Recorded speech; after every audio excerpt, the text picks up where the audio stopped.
तो नमस्कार दोस्तों, अगली वीडियो में आपका स्वागत है।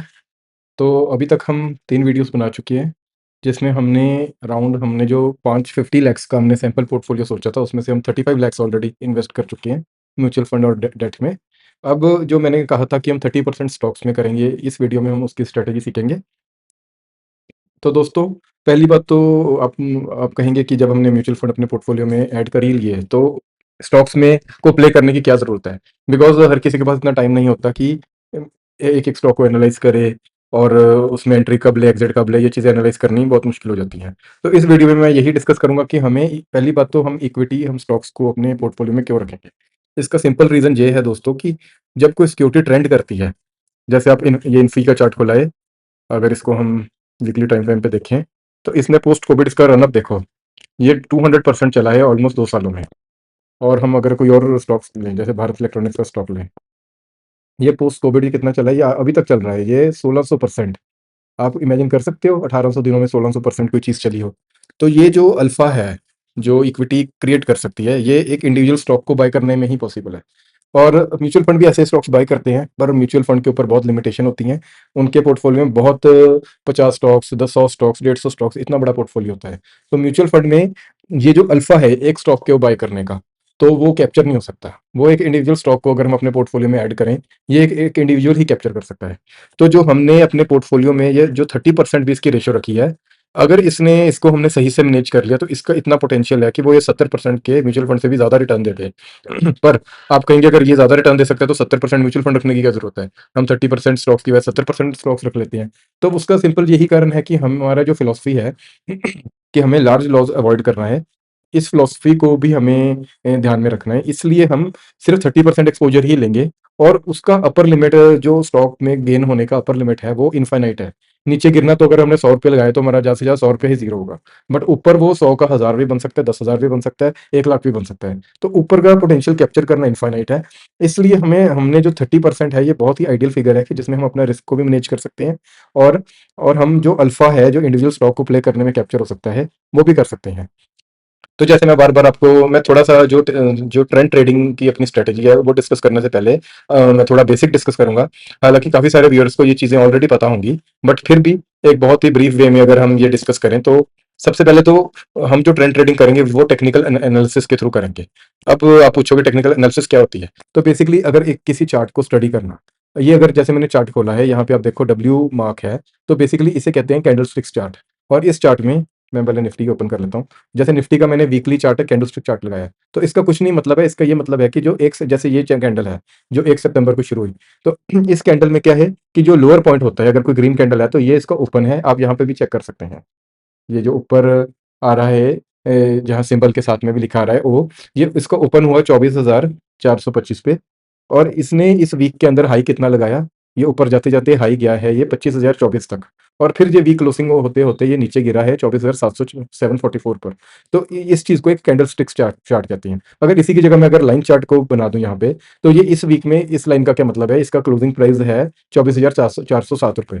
तो ये सिर्फ़ क्लोजिंग को ट्रैक करता है। अगर यहाँ पे जो डब्ल्यू का मतलब है कि यहाँ पे एक एक वीक का ये कैंडल रिप्रेजेंट कर रही है। अगर इसको मैं डेली कर देता हूँ, तो ये 1 दिन का कैंडल है। बेसिकली आज निफ्टी यहाँ पर ओपन हुई, इसने हाई लगाया इस लेवल का और 24,635 पे और इसका क्लोजिंग हुई 24,622 पे। ऐसी जो रेड कैंडल है उसकी ओपनिंग ऊपर होती है, 24,650 पे ओपनिंग हुई है। ये इंट्राडे में ये ऊपर भी गया या इस लेवल तक 24,755 तक ऊपर भी गया। फिर ये इंट्राडे इसने लो भी लगाया 24,522 का और क्लोजिंग होते-होते इसका लेवल हुआ 24,575 का। तो ये बहुत ही ब्रीफ में मैंने आपको बता दिया। ये एक कैंडलस्टिक चार्ट होता है और इस चार्ट को स्टडी करते हैं। ये जैसे कोई डॉक्टर किसी का एक्स-रे स्टडी करके उसके शरीर में क्या चल रहा है ये बता सकता है। तो इस चार्ट के हम प्राइसेज़ को ट्रैक करके हम ये प्रेडिक्ट कर सकते हैं कि आने वाले टाइम में सिक्योरिटी बढ़ेगी या गिरेगी या वो कैसा बिहेव करेगी। इसको और अगर डीपली जाते हैं तो ये वेरियस पैटर्न्स की भी बात होगी कि कोई कप विद हैंडल है, कोई reverse head and shoulder pattern है, कोई रेक्टेंगुलर पैटर्न है। हर पैटर्न की भी इम्पोर्टेंस है, हर पैटर्न पे कोई ना कोई बुक भी बनी है। तो इन इतनी डिटेल में मैं अभी नहीं जाऊँगा पर जैसे आने वाली वीडियोज़ में कोई कंसेप्ट लगेगा मुझे कि ये आपको पता होना चाहिए तो मैं उस पॉइंट पे उस पैटर्न के बारे में मेंशन कर दूँगा। उसमें उसमें क्या एंट्री पॉइंट्स रहते हैं, कैसे उसको ट्रेल करते हैं, तो ये पहली बात हो गई। तो ये तो हो गया टेक्निकल एनालिसिस। अगर हम बेसिकली कोई कहे कि यार हमें फंडामेंटल भी तो स्टडी करना चाहिए जैसे मैंने इन्फी का चार्ट खोला था आपके सामने। और ऐसे ही कोई कहे कि इन्फी के मैं स्टॉक को स्टडी करना चाहता हूँ, तो इन्फी के अगर कोई रिजल्ट्स को ट्रैक करता है कि उसके उसके फाइनेंशियल्स को ट्रैक करता है कि उसका कितना रेवेन्यू है, कितना ईबिटा है, कितना प्रॉफिट बिफोर टैक्स है, कितना प्रॉफिट आफ्टर टैक्स है, कितनी नेट इनकम है। इन चीज़ों को स्टडी करते हैं, मैनेजमेंट कमेंट्री को स्टडी करते हैं, तो इस फील्ड को कहते हैं फंडामेंटल एनालिसिस। तो हम जो ट्रेंड ट्रेडिंग करने वाले हैं, तो हम डिस्कस कर रहे थे कि फंडामेंटल एनालिसिस क्यों नहीं? इसका सिंपली रीज़न ये है कि हम लोग इतने कैपेबल नहीं हैं, हमारे पास इतने रिसोर्सेज़ नहीं हैं कि हम किसी कंपनी की प्रॉफिटेबिलिटी को एनालाइज़ करें। कब प्रेडिक्ट करेंगे, अब आने वाले सीज़न में ये बढ़ने वाली है, कम होने वाली है। कुछ अनफोर्सीन फैक्टर हैं, ये चीज़ें हम फोरकास्ट नहीं कर सकते। और वैसे भी हमने अपना जो 70% पोर्टफोलियो म्यूचुअल फंड में लगाया है, वो लगाया इसलिए कि mutual fund is capable enough, वो लोग एनालाइज़ कर सकते हैं कि किस सिक्योरिटी के पास कितनी एलोकेशन होनी चाहिए, उसके एनालिस्ट क्या कह रहे हैं, तो ये काम हमने उनको डेलीगेट कर दिया। तो जो हम अपने पोर्टफोलियो में करेंगे, हम सिर्फ इक्विटी को ट्रेड करेंगे, वो भी टेक्निकल एनालिसिस के बेस पे। तो जैसे मैं बार-बार कह रहा हूँ कि हमारा जो फंडा रहेगा कि हमें क्या अवॉइड करना है, हमें लार्ज लॉस को अवॉइड करना है। तो उसको अवॉइड कैसे करेंगे, उसका फ्रेमवर्क हम डिस्कस करते हैं। तो मैंने आपको बेसिकली कैंडल्स बता दी, मैंने टाइम फ्रेम बता दिया कि जैसे ये मंथली टाइम फ्रेम है, डेली टाइम फ्रेम है, वीकली टाइम फ्रेम है, ऐसे ही हम 1 आवर का भी टाइम फ्रेम देख सकते हैं। ये बेसिकली ये लाइन्स दिखा रही हैं कि डे का ब्रेक बता रही है, इस दिन ये पहली कैंडल है दिन की, ये आखिरी आखिरी कैंडल है दिन की। तो ये मल्टीपल टाइम फ्रेम एनालिसिस बहुत इंपॉर्टेंट होने वाली है, और इसी से हम जो ट्रेंड को ट्रेड करेंगे, इसमें एज आएगा।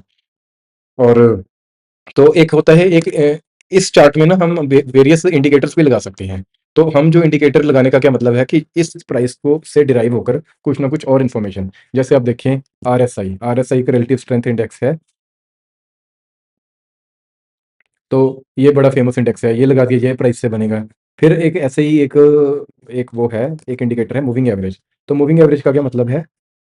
ये बेसिकली मूविंग एवरेज लगी है। ये आखिरी कुछ पीरियड की क्लोजिंग वैल्यूज़ के बेसिस पे अगर हम देखें सेटिंग में, इसकी इनपुट है 9। तो 9 का मतलब क्या है? ये पिछली 9 कैंडल्स की क्लोज़ को ऐड करके एवरेज कर रही है। तो आज के दिन जो कैंडल बनी है, पिछले दिन की 9 कैंडलों का एवरेज प्राइस आज के दिन क्या है? ये है 1520, और स्टॉक का प्राइस चल रहा है 1492। तो ये एक बहुत ही इंपॉर्टेंट टूल है, हम अपने इस एनालिसिस में यूज़ करेंगे। तो लेट्स स्टार्ट, जो मैं अब टेक्निक डिस्कस करूँगा, ये मैंने various YouTube videos, specially upsurge channel पे जो वीडियोस अलग-अलग एक्सपर्ट्स ने डाली है, ट्रेंड ट्रेडिंग के बारे में डिस्कस करा है, वहाँ से मैंने एक स्ट्रैटेजी निकाली है। इसमें मैं थोड़ा-सा अपना भी नॉलेज को यूज़ करा है, पर रेडी जो पोर्टफोलियो जो ट्रेड करने का तरीका है, लार्जली ये यूट्यूब वीडियोस के ही रेफरेंस से बनाया गया है। और ये कितना क सक्सेसफुल है, हम पास्ट की बैक टेस्टिंग भी करके देखेंगे, उससे हमें आइडिया लग जाएगा कि ये सक्सेसफुल है या नहीं है। तो अगर सबसे पहले हम हमारे पोर्टफोलियो में स्टॉक्स कौन-से होने चाहिए? सबसे पहला हमारा ये क्वेश्चन होना चाहिए। तो हमारे पोर्टफोलियो में जो स्टॉक होना चाहिए, मैंने पहले भी डिस्कस करा था कि वो स्ट्रॉन्ग स्टॉक होना चाहिए। तो स्ट्रॉन्ग स्टॉक क्या होता है? वो स्ट्रॉन्ग है या वीक है, वो किसी सिक्योरिटी का स्ट्रक्चर के ऊपर डिपेंड करता है। तो और स्ट्रक्चर को आइडेंटिफाई करने के लिए सबसे ज़्यादा यूज़ होता है डाउ थ्योरी। तो पहले मैं आपको डाउ थ्योरी बता देता हूँ क्या होती है, कि अगर कोई स्टॉक, जैसे कोई भी स्टॉक है, वो आज इसका ये प्राइस था, आने वाले टाइम में उसका प्राइस बढ़ा, बढ़ा, बढ़ा, और एक टाइम के बाद आकर वो नीचे गिरना शुरू हुआ। तो वो नीचे गिरना शुरू हुआ। तो टेम्परेरीली ये एक टॉप बन गया, एक टेम्परेरी बेसिस पे। ये एक टॉप बन गया टेम्परेरी बेसिस पे। अब ये स्टॉक समझो नीचे गिरा, नीचे गिरा, नीचे गिरने के बाद यहाँ पे फिर बायर्स आए, तो यहाँ से स्टॉक बढ़ना शुरू हुआ, बढ़ना शुरू हुआ, और ये पिछले हाई के भी ऊपर निकल गया। अब ये इस कभी ना कभी तो प्रॉफिट बुक होगा ही, जो जो यहाँ पे जिन लोगों ने इस प्राइस पे बाय करा है, ये लोग कभी ना कभी अपना प्रॉफिट बुक करेंगे। तो स्टॉक कभी एक लाइन में ऐसे ऊपर नहीं बढ़ता। तो जब भी इसके सेलर्स आएँगे, तो ये फिर से सिक्योरिटी नीचे गिरेगी, नीचे किस लेवल तक गिरेगी, और फिर उसके बाद फिर से ये एक टर्न लेगी, फिर एक नया हाई बनाएगी, अगर इस सिक्योरिटी को ऊपर जाना है। अगर नीचे जाना है, तो वो भी मैं स्ट्रक्चर बताता हूँ कैसे है। तो ये जो स्ट्रक्चर है कि जिसमें ये पिछला हाई था, जो पहला हाई था, ये दूसरे हाई के ऊपर है। अगर समझो इसने आगे भी ऐसा एक स्ट्रक्चर बनाया है, तो जो तीसरा हाई है वो दूसरे के ऊपर है, तो इसको कहते हैं हायर हाई की फॉर्मेशन होनी। ऐसे ही हमें इस ग्राफ से सिर्फ हाई की नॉलेज नहीं मिल रही, हमें एक लोज़ की भी नॉलेज मिल रही है। इसको मैं दूसरे कलर से रिप्रेजेंट कर देता हूँ। तो ये एक लो बना है, ये पहला लो है, अब ये बना दूसरा लो। तो ये दूसरा लो क्या है? ये दूसरा लो पहले लो से भी ऊपर है। इसके बाद ये बना तीसरा लो। तो ये तीसरा लो पिछले लो से भी ऊपर है। तो इस स्ट्रक्चर को जो हायर हाई और हायर लो अगर फॉर्मेशन होती है, तो उसे कहते हैं सिक्योरिटी बहुत ही ज़्यादा स्ट्रॉन्ग है, पूरी ट्रेंडिंग है। तो इस चीज़ को बेसिकली डाउ थ्योरी कहते हैं। तो डाउ थ्योरी के अकॉर्डिंग स्ट्रॉन्ग स्टॉक्स कौन से हैं जो इस तरह का स्ट्रक्चर फॉलो करते हैं, हायर हाई और हायर लो बनाते हैं। तो मैं जल्दी से आपको ये भी बता दूँ कि लोअर हाइज़ और लोअर लोज़ क्या होते हैं।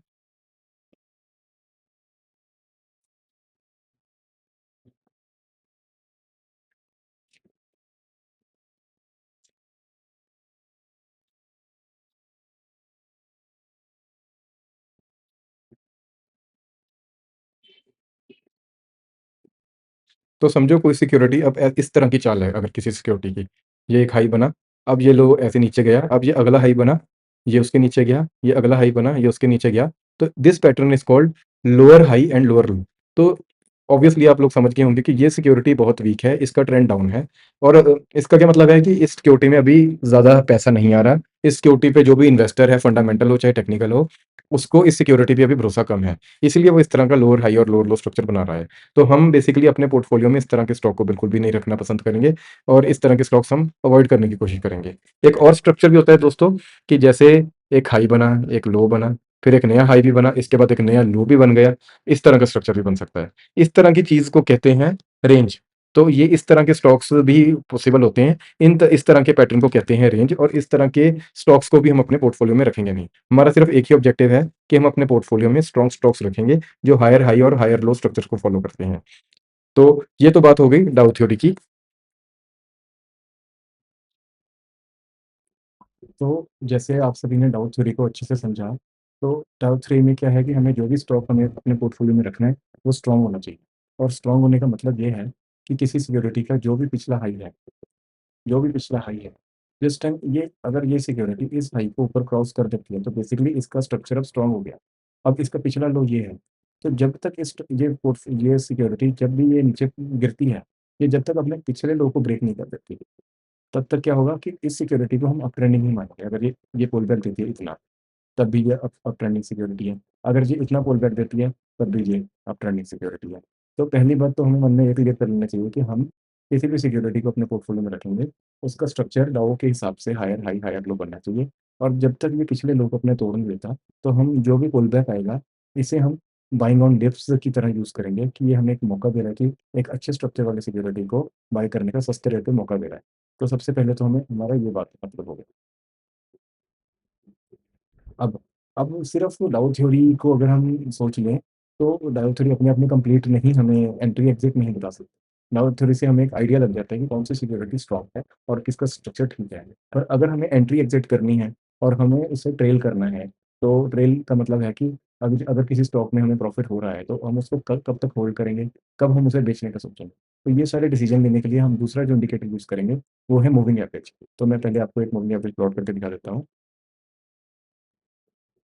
तो ये मूविंग एवरेज हम हम सबसे पहले मैं आपको बता दूं कि हम दो तरह के मूविंग एवरेज को यूज़ करेंगे, 20 और 50। तो दोनों की इंपॉर्टेंस क्या है ये भी हम समझते हैं। हमने 20 मूविंग एवरेज को येलो लाइन से मार्क कर दिया है।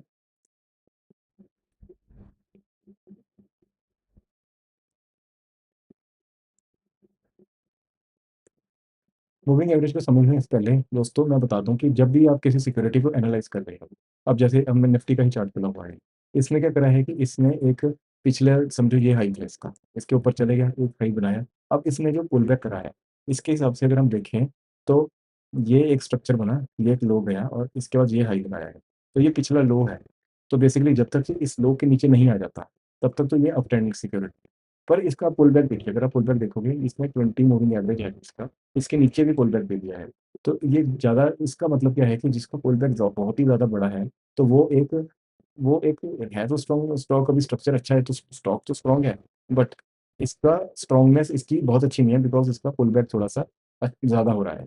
तो तो ये हो गया। हम डेली टाइम फ्रेम पे इसकी बात करें, अगर मैं यही वीकली को अगर कर देता हूँ, तो वीकली का ब्यूटी देखिए कि इसने इसने आज की डेट में जो इसका पहले हाई था, इसने पुल बैक बहुत बड़ा दिया, 20 से भी नीचे चल गया, तो ये वीक हो गया। और इसने पिछला लो इसका कहीं यहाँ था, तो पिछले लो को उसने ब्रेक नहीं करा। तो वीकली पे ये अभी बेरिश नहीं हुआ, क्योंकि इसने पिछला अपना स्ट्रक्चर नहीं खराब करा, अपने पिछला लो नहीं तोड़ा। बट इसका पुल बैक देखिए कितना डीप गया है। अब इसने बीच में एक छोटा मीन टाइम, एक छोटा वो भी लगाया था, हाई भी लगाया था। अब ये स्टॉक उसके भी ऊपर जाता है, तो स्ट्रक्चर इसका फिर से स्ट्रॉन्ग हो गया है। और दूसरी बार इसने जो पुल बैक लिया है, वो हार्डली 20 MA के पास पुल बैक दिया और वहीं से इसने बाउंस भी कर लिया है। तो इसका क्या मतलब है कि ये स्टॉक वीकली टाइम फ्रेम पे पूरा ट्रेंडिंग है और ये हमारे पोर्टफोलियो में रखा जा सकता है। तो हमें मूविंग एवरेज लगाते ही दो चीज़ की क्लैरिटी हो गई कि एक तो ये स्टॉक स्ट्रॉन्ग है और दूसरा इसका पुलबैक कोई अब आज के डेट में इसका पुलबैक कोई बहुत बड़ा पुलबैक नहीं आ रहा है। अब मैं तीसरी बात आपको बता दूँ कि ये जो तरीका है एनालाइज़ करने का, जैसे हमने वीकली टाइम फ्रेम पे हमने इसे एनालाइज़ करा है, तो ये जो टाइम इस टाइम फ्रेम को हम कहेंगे ट्रेंड आइडेंटिफिकेशन टाइम फ्रेम। तो इसमें हमने एक मूविंग एवरेज की हेल्प ली, जिससे हमें ये पता चला कि ये सिक्योरिटी काफ़ी स्ट्रॉन्ग है। अब जैसे मैं अब निफ्टी का मंथली टाइम फ्रेम लगा देता हूँ। मंथली में तो देखिए, इसका पिछला हाई जब इसने क्रॉस करा, इसने तो 20 ईएमए को टच करते-करते ही बहुत महीने का इसने इसने ये क्रॉस करा था पहली बार 1 दिसंबर को, अपना पिछला हाई, जो कि इस लाइन से रिप्रेजेंट हो रहा है। ये 1 दिसंबर 2023 को टच करने के बाद इसने हाई लगाया सितंबर 24 में। उसके बाद कहने को इसका पुलबैक कितना डीप है, देखने को ये 20% का एक इंडेक्स लेवल पे पुल बैक है, बट एक मंथली टाइम फ्रेम पे आप देखो, तो ये पुल बैक हार्डली 20 एमए को टच करा और उसमें फिर से बाउंस हो गया। तो मंथली टाइम फ्रेम में तो ये सिक्योरिटी बहुत ही स्ट्रॉन्ग है। तो अगर हम देखो दोस्तों, जो इन्वेस्टर लोग होते हैं, जो किसी स्टॉक को बहुत ही लंबे टाइम पर तक होल्ड कर सकते हैं, इस उसमें इस ऑब्जेक्टिव में कि उन्होंने इसमें इसका मैक्सिमम गेन लेना है, तो वो एक एक बड़े टाइम फ्रेम पे स्टॉक की मूवमेंट को देखते हैं। तो ये इन्वेस्टर्स का गेम है कि ये मंथली टाइम फ्रेम पे किसी सिक्योरिटी को एनालाइज कर रहे हैं। जैसे कि मैंने कहा कि हम स्विंग और पोजिशनल ट्रेडिंग करेंगे स्टॉक्स में, तो हम लोगों को एक ट्रेंड आइडेंटिफाई करने का अच्छा टाइम फ्रेम है वीकली का टाइम फ्रेम, जिसमें हम अपनी सिक्योरिटी को 20 मूविंग एवरेज से तक का अगर पुल बैक आता है, तो हम कह सकते हैं ये स्ट्रॉन्ग है। पर उससे पहले उसका स्ट्रक्चर सही होना चाहिए कि उसको पिछला हाई अपना क्रॉस होना चाहिए, तभी हम उसे स्ट्रॉन्ग मानेंगे। अब एक और मैं आपको बात बता दूँ कि अगर कोई सिक्योरिटी जैसे ये विशाल है उसकी, और उसकी अगर कोई मूविंग एवरेज लगाते हैं, समझो हमने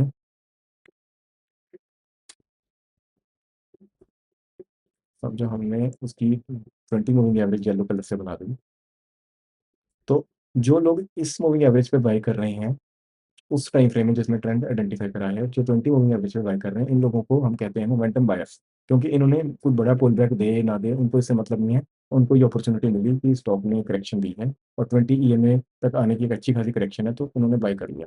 ऐसे ही हम जो दूसरा टाइम फ्रेम यूज़ करेंगे, वो हम करेंगे 50 मूविंग एवरेज का। तो समझो अगर हमने 50 मूविंग एवरेज स्टॉक की ये चल रही है, ऑब्वियसली जो मूविंग एवरेज 50 है वो 50 कैंडलों के एवरेज से बनी है, तो उसकी मूवमेंट 20 मूविंग एवरेज के से थोड़ी स्लो होगी। तो अगर कोई इन्वेस्टर इस कैंडल को उस सिक्योरिटी को 50 तक की पुल बैक के लिए वेट करता है, तो इस पुल बैक पे जो बाय करता है, इनको हम वैल्यू बायर कह देते हैं। तो वैल्यू का मतलब ये नहीं है कि कोई स्टॉक भाई बिल्कुल ही गिर गया यस बैंक की तरह, या आप रिलैक्सो मान लीजिए या एशियन पेंट मान लीजिए कि इतना बुरी तरह गिर गया और आज हमें ध्यान आ रहा है कि ये वैल्यू बाय है। वैल्यू बाय अगर टेक्निकल एनालिसिस के टर्म्स में देखो, तो वो अपने किस मूविंग एवरेज तक पुल बैक दे रहा है और कहाँ आप बाय कर रहे हो, उसके हिसाब से डिसाइड होता है। तो जैसे मैंने आपको बोला हम 2 मूविंग एवरेज यूज़ करेंगे, तो हम दूसरी भी ऐड कर लेते हैं। इसको हम कलर करने के लिए थिकनेस थोड़ी बड़ी भी कर सकते हैं और इसका इनपुट हम यहाँ 50 कर देंगे, ताकि ये 50 डेज़ की एवरेज को।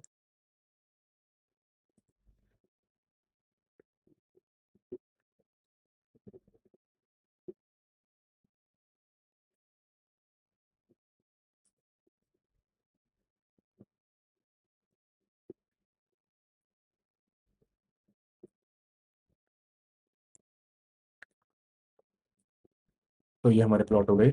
ये येलो लाइन हमारी 20 मूविंग एवरेज है और ग्रीन लाइन हमारी 50 मूविंग एवरेज है। तो ये हमारा एक टेम्पलेट भी तैयार हो गया कि हमें सबसे पहले जो टाइम फ्रेम चाहिए, हम जो पोजिशनल ट्रेडिंग कर रहे हैं, तो वीकली टाइम फ्रेम एक बहुत अच्छा टाइम फ्रेम है, जिसमें हम सिक्योरिटी को एनालाइज करेंगे, उसका ट्रेंड एनालाइज करेंगे और वो अपने 20 और 50 मूविंग एवरेज के रिस्पेक्ट में कहाँ पर है। तो हम बेसिकली उस सिक्योरिटी को भी अवॉइड करेंगे जो अपना पुल बैक 20 से भी नीचे दे चुका है। अगर वो आज की डेट में दे चुका है, तो ये सिक्योरिटी कंपैरेटिवली वीक हो चुकी है, तो हम इसे अपने पोर्टफोलियो में ऐड बिल्कुल नहीं करेंगे। अब स्टॉक बुलिश कब होता है? जब भी एक स्लो मूविंग एवरेज, एक एक फास्ट मूविंग एवरेज, एक स्लो मूविंग एवरेज को ऊपर की तरफ को जब क्रॉस कर लेती है, तो इस क्रॉसओवर को कहते हैं गोल्डन क्रॉसओवर। तो जब भी कोई सिक्योरिटी गोल्डन क्रॉसओवर दे रहे, तो टेक्निकल एनालिसिस की भाषा में वो सिक्योरिटी बुलिश हो चुकी है। इसी तरह जब वो फास्ट मूविंग एवरेज अपने स्लोअर मूविंग एवरेज को नीचे को क्रॉस कर दे, तो इसको टेक्निकल एनालिसिस की भाषा में हम कह सकते हैं ये वीक हो चुकी है। तो बट हम इतना नहीं वेट करेंगे कि ये इतना वीक हो कि ये क्रॉसओवर दे दे, बिकॉज़ जब तक ये क्रॉसओवर आया, देखो निफ्टी का प्राइस कितना हो गया था, इतना ये इस लेवल तक गिर चुका था और अपने टॉप से कितना गिर चुका था, ये 16% गिर चुका था। तो हम इस स्टॉक को कब तक राइड करेंगे? बेसिकली दोस्तों, जो हमने ये 50 मूविंग एवरेज लगाई है, जिस टाइम पीरियड पे हमने एनालाइज़ करा है, हम उस टाइम पीरियड में 50 मूविंग एवरेज को अपना स्टॉप लॉस रखेंगे। उसका फंडा सिंपल है, कि हमने अपनी सिक्योरिटी में कोई भी बड़ा लॉस होने नहीं देना। तो बड़ा लॉस कब होगा? वो पहले एक छोटा लॉस होगा, वो फिर बाद में बड़ा लॉस करेगा। तो इसलिए हम उस सिक्योरिटी को, जब भी वो अपनी 50 मूविंग एवरेज हमने जिस टाइम फ्रेम पे एनालाइज करा है, वहाँ पे अगर हम निकल जाएँगे, तो बेसिकली हमने बड़ा लॉस होने से बचा लिया। ये पॉसिबल है कि वो नीचे आए और दोबारा कमबैक कर दे ऊपर को, तो वो कमबैक भी कैसे करेगा, हम उसमें फिर से एंट्री कैसे कर सकते हैं? और अगर हम इमोशनली थोड़ा अटैच हैं उस सिक्योरिटी के साथ, तो हम एंट्री थोड़ा पहले करना चाहते हैं, तो ये भी पॉसिबल है। ये मैं आपको बताऊँगा आने वाली वीडियोज़ में, या कुछ एग्ज़ाम्पल्स हम डिस्कस करेंगे, उसमें आपको समझ में आएगा। तो बट हम किसी भी सिक्योरिटी को उसकी 50 मूविंग एवरेज के नीचे जाने जाने से पहले हम बेच देंगे। बट हम 50 मूविंग एवरेज को ऐसा नहीं है कि उसने टच करा और हमने एग्ज़िट कर दिया, जैसे यहाँ पे आप देखिए। इस कैंडल ने 50 मूविंग एवरेज को टच करा और फिर से कमबैक दे दिया। तो ये बड़ी इसमें भी पॉसिबिलिटी होती है कि ये सिक्योरिटी यहाँ को टच करके फिर एक नया हाई बना दे। तो हम सिर्फ टच करने को एग्ज़िट नहीं करेंगे। हम बेसिकली हम 2 क्राइटेरिया रखेंगे, या तो वो सिक्योरिटी इसके नीचे की क्लोजिंग दे दे, जैसे ये वाली कैंडल है। अगर आप ये वाली कैंडल देखेंगे, तो इस सिक्योरिटी ने 50 मूविंग एवरेज के नीचे क्लोजिंग दे दी, तो हम उस टाइम उसको एग्ज़िट करेंगे। या हम दूसरा क्या करेंगे, एक इंडिकेटर आता है एवरेज टू ट्रू रेंज, मैं आपको लगा के दिखा देता हूँ। तो एटीआर क्या, एटीआर इंडिकेटर का क्या मतलब है? यहाँ पे देखो कुछ ना कुछ वैल्यू आएगी, जैसे इस जगह पे इसकी यहाँ वैल्यू रिप्रेजेंट हो रही है। जैसे ये सिक्योरिटी, इसका ज़रा कलर व्हाइट कर देते हैं। हाँ, मच बेटर विजिबल। तो इसकी जो भी वैल्यू आ रही है, इसका क्या मतलब है कि जो भी हमारा टाइम फ्रेम चल रहा है, उस टाइम फ्रेम के हिसाब से इसकी, अगर हम इसकी सेटिंग्स देखते हैं, तो इसमें इनपुट 14 का डिफ़ॉल्ट इनपुट 14 होता है, तो हम डिफ़ॉल्ट इनपुट को यूज़ कर लेंगे। ये पिछली 14 कैंडल्स का हाई और लो के हिसाब से एक स्टॉक की एवरेज वोलेटिलिटी निकालता है। तो जैसे ही कोई स्टॉक अपने, उसका मतलब क्या है कि ये स्टॉक एवरेज इस टाइम फ्रेम पे कितना वोलेटाइल है। वोलेटाइल का मतलब क्या है कि एक सिक्योरिटी किसी ने ऊपर जाना है, एक लाइन में तो ऊपर जाएगी नहीं, वो ऐसे-ऐसे करके जाएगी ऊपर। तो जो ये वाली मूवमेंट है, ये एक एवरेज ट्रू रेंज के अंदर कवर हो जाता है। बेसिकली अगर कोई सिक्योरिटी पुल बैक देती है, तो वो एटीआर के हिसाब से या एटीआर के कितने मल्टीपल पे पुल बैक देती है। इस चीज़ को, तो इस इससे क्या फ़ायदा है कि अगर हमें हमारे सिस्टम के अंदर ही स्टॉप लॉस लगाना है, तो हम उस टाइम पर उसकी एटीआर देखेंगे, जैसे यहाँ 670 पॉइंट है, तो हम इसके 50 मूविंग एवरेज से नीचे 670 पॉइंट अगर जाते हैं, यहाँ पर आया और यहाँ पे अगर हम एक लाइन लगाते हैं, तो बेसिकली ये हमारी एक स्टॉप लॉस की लाइन है। इसको हम स्टॉप लॉस को हम जैसे रेड कलर में रख लेते हैं। तो जिस अगर ये सिक्योरिटी कभी भी इस पॉइंट को टच करती है, हम सिस्टम के अंदर ही अपना स्टॉप लॉस लगा सकते हैं और वीकली बेसिस पे हम उस स्टॉक को ट्रैक करके ये भी डिसाइड कर सकते हैं कि इसको रखना है या नहीं। बेसिकली जिस जिस जब ये वीक खत्म होने वाला था, ये पता है ये कैंडल इसके नीचे बनने वाली है, या तो हम फ्राइडे को 3 बजे इसको यहाँ बेच देंगे, पर अगर हमने नहीं बेचा, तो हमारे सिस्टम के अंदर ये प्राइस ऑलरेडी लगा होना चाहिए स्टॉप लॉस के तौर पे, कि वो इंट्रा वीक कभी भी इस लेवल को टच भी करता है, तो हमारी सिक्योरिटी एक्टिव हो जाए। तो ये है कि हम लार्ज लॉस ना होने दें, तो उसको अवॉइड करने का ये तरीका है। जब हम एग्ज़ाम्पल देखेंगे, आप समझोगे कि ये कितना पावरफुल तरीका है। बिकॉज़ आप यहाँ कहोगे कि ये एसएल हिट हो गया वीकली चार्ट पे, या यहाँ पे हमारा एसएल हिट हो गया, पर आप ये देखो ये सिक्योरिटी ट्रेंडिंग कब से है। इसका स्ट्रक्चर अगर हम देखें, आपको आइए मैं आपको एनालाइज़ ही करके बता देता हूँ निफ्टी को। इसका अगर हम देखें, तो इसका स्ट्रक्चर, ये इसका लास्ट हाई, जिस दिन हमने ये कैंडल बना दी, तो बेसिकली ये स्ट्रक्चरली सही हो गया। इसका फास्ट मूविंग एवरेज इसके स्लो मूविंग एवरेज के ऊपर ट्रेड कर रहा है, तो ये टेक्निकली भी इसका बाय चल रहा है। अब इसको बाय कै कब करना है, वो मैं अभी थोड़ी देर में समझाता हूँ। हमें समझो जहाँ भी बाय करा है, उस टाइम पे इसका अगर एटीआर देखा जाए, इस कैंडल पे इसका एटीआर है 348 का, तो हम 348 पॉइंट अगर नीचे जाएँ, लमसम यहाँ आ गया, तो इसका एसएल यहाँ है बेसिकली। तो जब हमने इसको किसी भी क्राइटेरिया से बाय कर लिया, इसका एसएल हमारा यहाँ डिसाइडेड था, जो मेबी इतने परसेंट हो गया, ये 8% हो गया वीकली टाइम फ्रेम पे। अभी हमें मैं बाय पॉइंट नहीं बताया, मैं ये बता रहा हूँ इस मूविंग एवरेज का फ़ायदा। चाहे इस सिक्योरिटी ने पुल बैक दिया, हमारे आइडेंटिफ़ाई करने से एक हाई बनाकर, हाई से इतना कितना पुल बैक दिया, ये 6% का दिया। ये टोटली दोस्तों एक बाइंग अपॉर्च्युनिटी है, बिकॉज़ इसने अपने एसएल को नहीं काटा।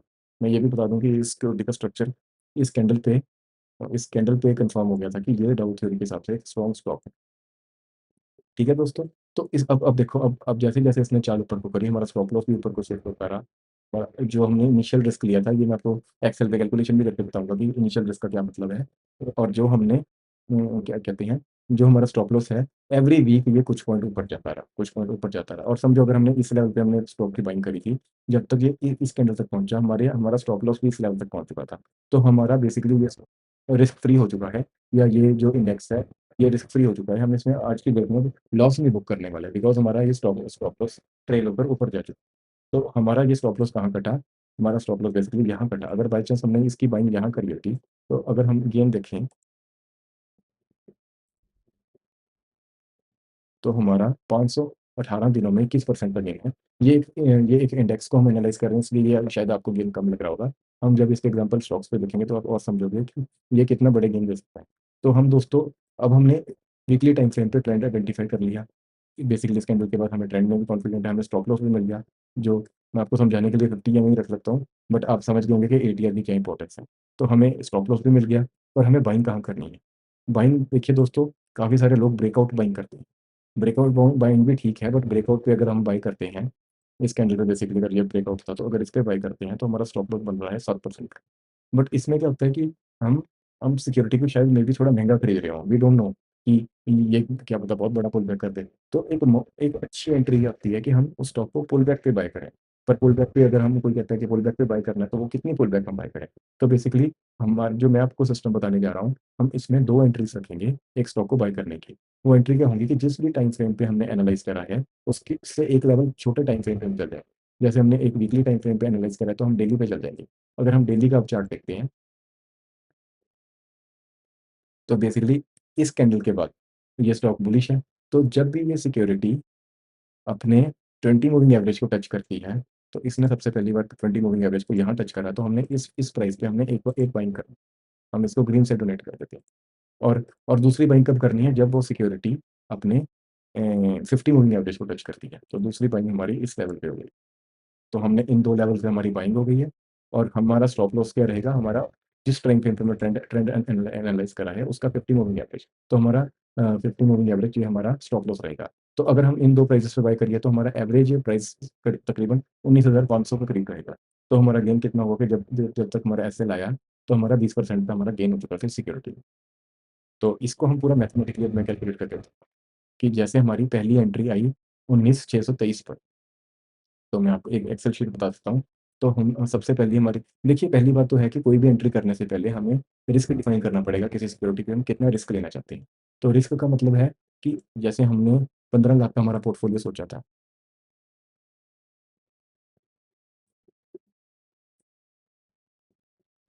थोड़ा-सा देखने में आपको ईज़ी रहेगा। हमने 15 लाख का हमारा पोर्टफोलियो सोचा था जो इक्विटी में है। हम बेसिकली हर एंट्री पे कितना रिस्क लेंगे, एक आइडियल नंबर रहता है कि हम अपने अपने एंट्री 0.5% रखें हर एंट्री के लिए रिस्क। तो 0.5% ऑफ 15 लाख हो गया ₹7500। तो बेसिकली मैंने जैसे आपको बताया कि हम 2 एंट्रियाँ करेंगे, तो 2 एंट्रियों का मतलब हो गया कि हम एक स्टॉक पे 15,000 का रिस्क लेने वाले हैं। इसका ये मतलब हुआ कि जब भी हम किसी स्टॉक में हमारी 2 एंट्रियाँ हो जाती हैं, तो उसमें मैक्सिमम लॉस हम 15,000 का लेने वाले हैं, और उससे ज़्यादा अगर हमें लॉस दिखा क किसी भी मोमेंट पे, हम उससे एग्ज़िट कर देते हैं। तो जैसे हमने सबसे पहले हमने निफ्टी एनालाइज़ करा, तो हमारा निफ्टी एनालाइज़ करने पे हमारी पहली एंट्री कहाँ आई? हमारी आई 19,623 पर। तो बिल्कुल इसी तरीके से आप लोग भी अपनी एंट्रीज़ को डिफाइन कर सकते हैं। तो जब हमारे हमारी पहली एंट्री आई, उस टाइम एसएल कितना था? उस टाइम एसएल, अभी हमें आपको समझाने के लिए मैं 200 एमए ही मान लेता हूँ, ये 50 एमए ही मान लेता हूँ। अगर आपने 50 एमए प्लस एटीआर रखना है, तो आप अकॉर्डिंगली उसको डाल सकते हैं।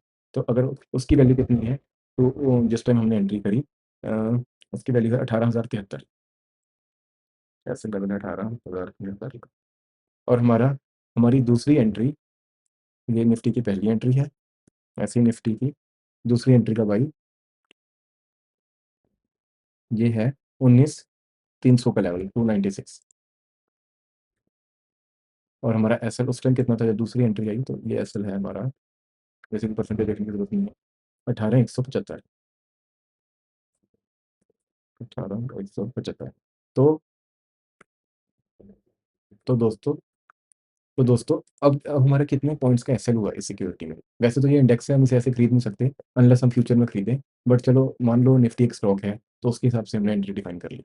तो ये डिफरेंस आया पहले एसएल, पहली एंट्री का एसएल हमारा आया, अगर हम इन दोनों को माइनस कर देते हैं, तो पहली एंट्री का हमारा डिफरेंस आया ₹1550 का। और ऐसे ही हमारा दूसरा एंट्री का डिफरेंस आया 1121 का। अब जैसे मैंने आपको बताया था कि हर एंट्री पे हम 7500 का रिस्क लेने वाले हैं, तो हमने क्या करा, हमने 7500 को जितना ये पॉइंट बना उससे डिवाइड कर दिया। तो जो ये नंबर आया है, तो बेसिकली हम इस स्टॉक की इतनी क्वांटिटी उठा सकते हैं इस लेवल पे। तो अगर हम 5 क्वांटिटी उठाते हैं निफ्टी की, 5 क्वांटिटी उठाते हैं इस लेवल पे, तो हमारा कितना पहली एंट्री में कितना अमाउंट लगने वाला है, हमारा तकरीबन 1,98,000 के करीब हमारा अमाउंट लगेगा। ऐसे ही जब जब देखो दोस्तों, अब ब्यूटी देखो इस सिस्टम की, कि दूसरी एंट्री हमें और छोटे लेवल पे मिली, और उस टाइम पर ये 20 मूविंग 50 मूविंग एवरेज हमारा ट्रेल होगा और थोड़ा सा ऊपर आ गया था। इन दोनों के कॉम्बिनेशन से क्या हुआ कि दूसरी एंट्री को चाहे हमने एंट्री थोड़ी बाद में करी, बट हमारा जो एसएल का डिफरेंस आया सिर्फ 1121 रुपये पॉइंट का आया। और जब हमने अपना क्वांटिटी कैलकुलेट करी उसके हिसाब से 7500 में से 1121 को डिवाइड करा, तो हमारी 7 क्वांटिटी है। तो हम दूसरी बार निफ्टी का, अगर निफ्टी एक स्टॉक है तो दूसरी बार उसकी 7 क्वांटिटी उठाएंगे, और 7 क्वांटिटी उठाने के लिए हमें कितना अमाउंट चाहिए, this multiply by 7, that is 1,35,000। तो एक स्टॉक पे हमारे लग गए 2,33,000, और उसमें टोटल रिस्क हमारा रहा, टोटल हमारा रिस्क रहा 1,500 रुपये का। तो अगर हमने 2,33,000 का ये स्टॉक खरीद लिया, और जैसे मैंने आपको बताया कि हमारा एग्जिट आने तक हमने 20% कमा लिया था, 20% कमा लिया था, तो हमने ओवरऑल रिटर्न कितना निफ्टी जैसी चीज में कमा लिया। ये हमारा टोटल इन्वेस्टेड अमाउंट था, तो हमारा रिटर्न कितना हो गया,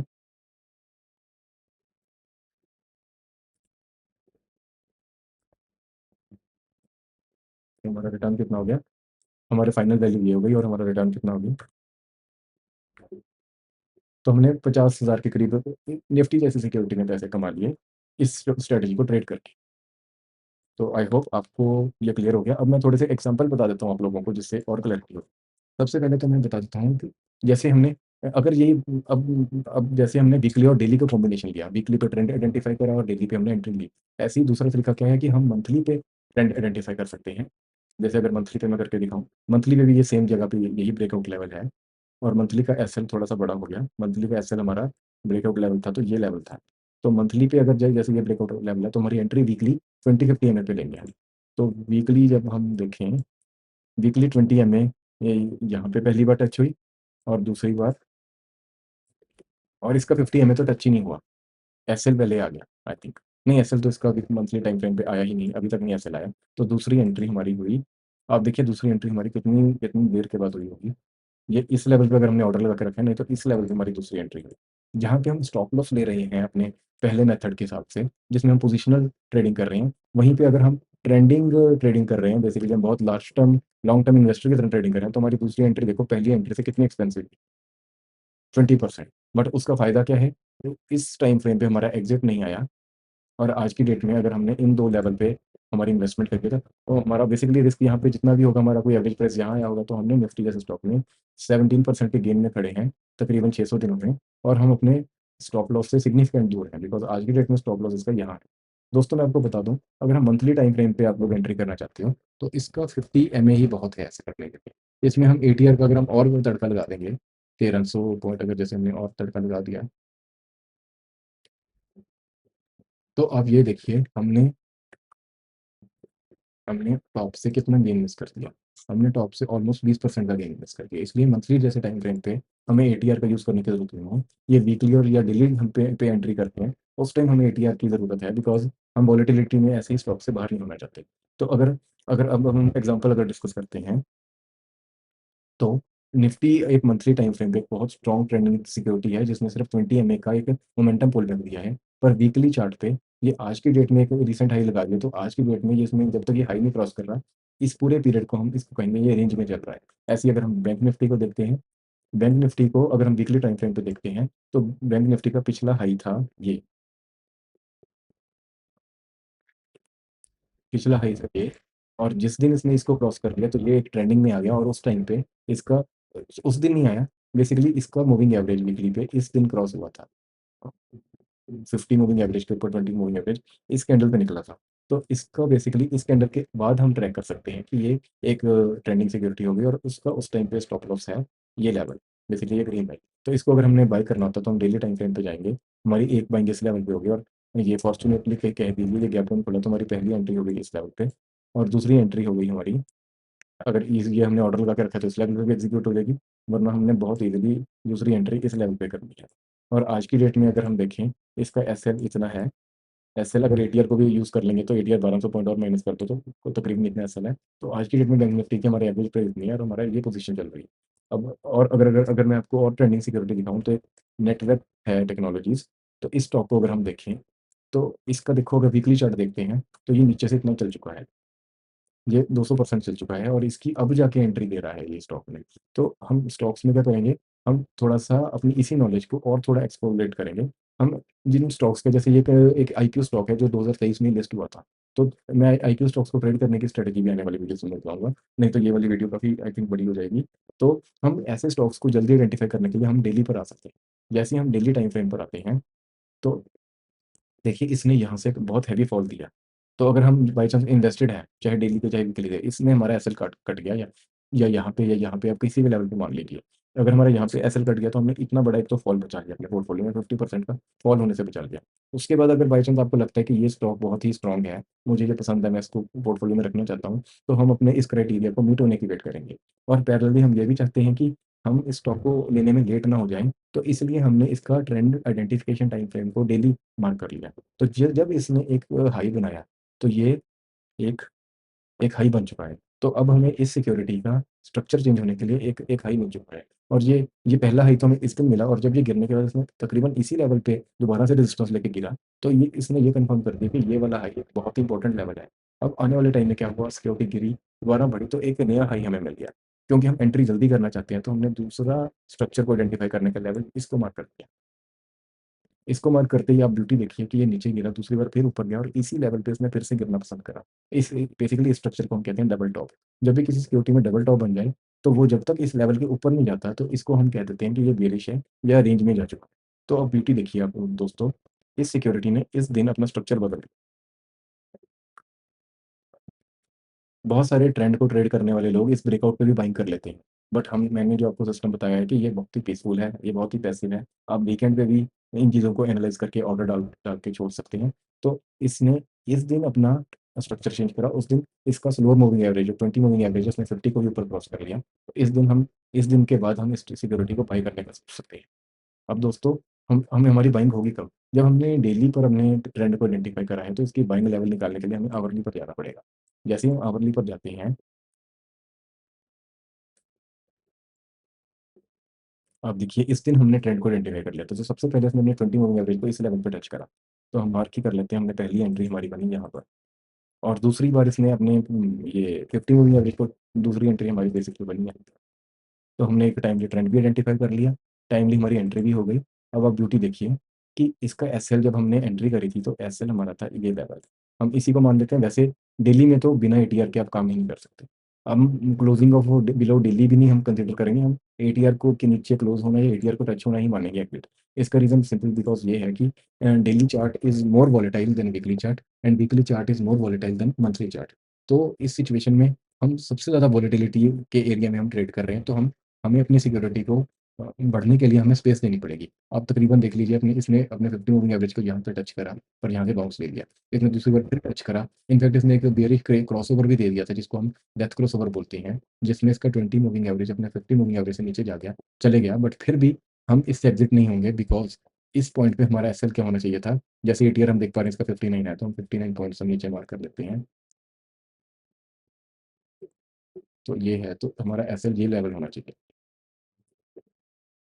तो हमारा इनिशियल एसएल ये भी वैलिड नहीं। पहले हम इसमें क्वांटिटी देख लें हमारी कितनी डली थी। तो हमारा 1729 पे पहली एंट्री है। 1729 पे हमारी पहली एंट्री है, और एसएल का लेवल क्या था उस टाइम पे? उस टाइम पे एसएल का लेवल 1526 माइनस एटीआर, मतलब 100 का एटीआर है, 1430 के करीब इसका एसएल है। तो 1430। और दूसरी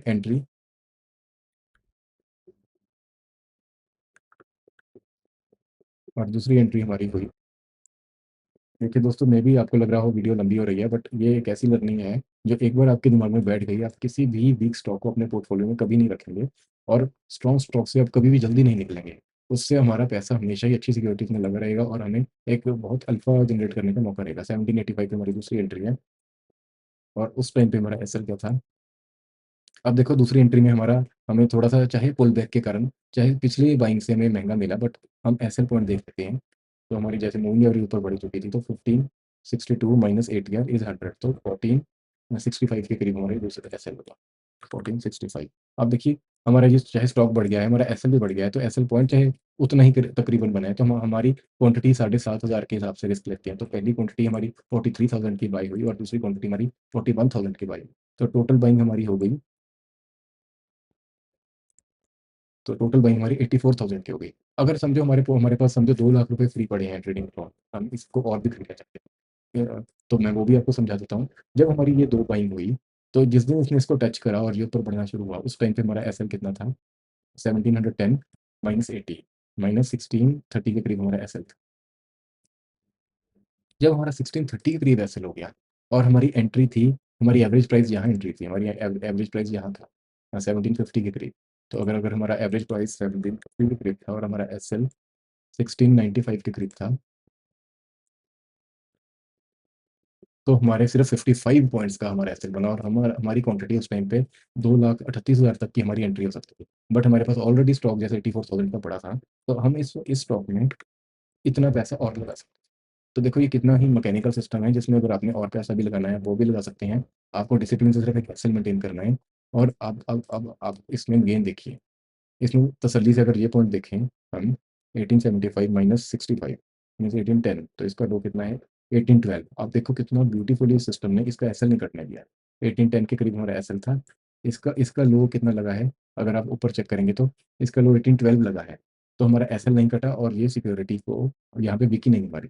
तो हमारा एवरेज प्राइस से खरीदी सिक्योरिटी आज के डेट में ये कितना गेन दे रही है?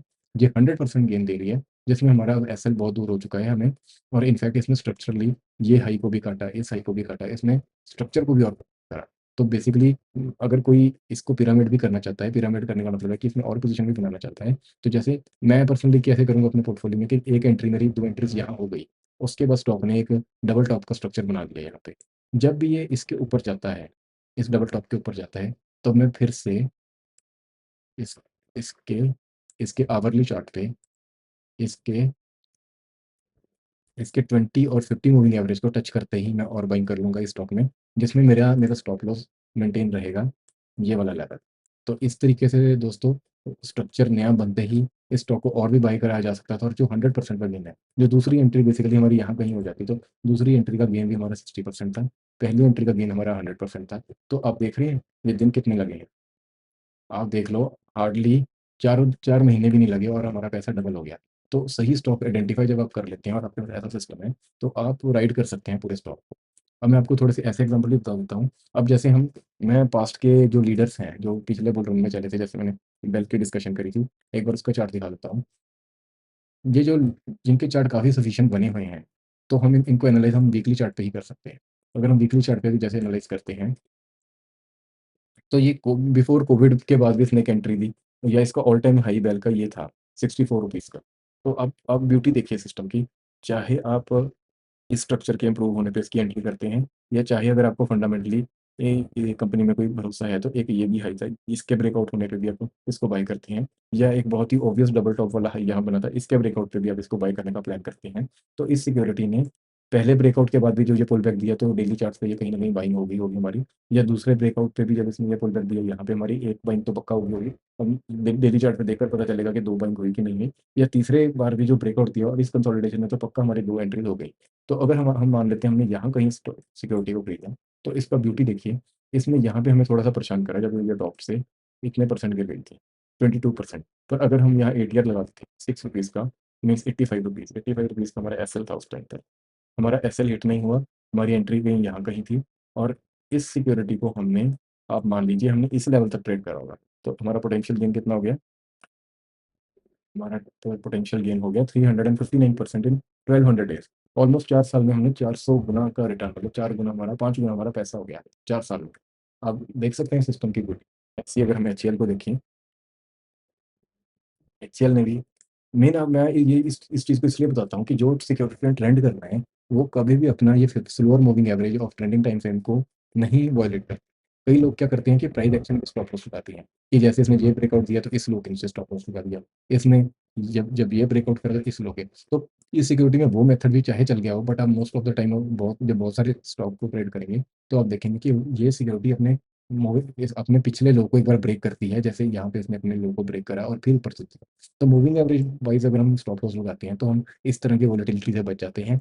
हम सिस्टम में अपना स्टॉप लॉस लगा के हम बहुत ही आराम से अपने और कामों पे भी फोकस कर सकते हैं। तो आप वहीं एचएल को भी देख लीजिए कि इसका अगर ये हाई को जब जब भी इसने ब्रेक करा तो सभी से, तो इसने इन पुल बैक के हमें एंट्री दे दी होगी, और अगर यहाँ पे हमारी एंट्री है तो हमारी एग्जिट कहीं यहाँ आई। तो इसने भी 336% का रिटर्न दे दिया ऑलमोस्ट 1.5 साल में। ऑलमोस्ट 2.5 साल में, तो ये देखो कितना ही लाजवाब रिटर्न हम ले सकते हैं। अब मैं और भी कुछ एग्जांपल दे दूँ, जैसे हम बात करते हैं रिलैक्सो की। देखो ये एक टाइम पर एक बहुत अच्छे फंड मैनेजर भी इसको बार-बार इसका नाम लेते थे कि ये बहुत ही अच्छा स्टॉक है, इसकी चप्पल ही पहननी चाहिए, इसकी चप्पल कमाल है। तो अब ये देखिए, इसने यहाँ कहीं एग्ज़िट दे दिया था। यहाँ पे बेरिश क्रॉसओवर चाहे बाद में हुआ, इस लेवल पे हुआ, बट इसने यहाँ कहीं एग्ज़िट दे दिया था अपने को, अपने इन्वेस्टर को फरवरी 2022 में।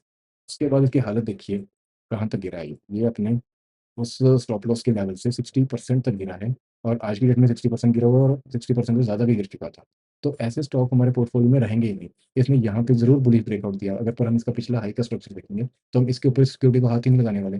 तो ये सिक्योरिटी हम कभी भी नहीं खरीदेंगे अपने पोर्टफोलियो में, और इतनी ज़्यादा अंडर परफॉर्मेंस हमारे पोर्टफोलियो में कभी नहीं आएगी। और एग्जाम्पल अगर मैं बताऊँ, तो पेंट सेक्टर में जैसे कंसाइन नेरोलैक है, स्मॉल कैप में भी और लार्ज कैप में, मैं एग्जाम्पल देता हूँ।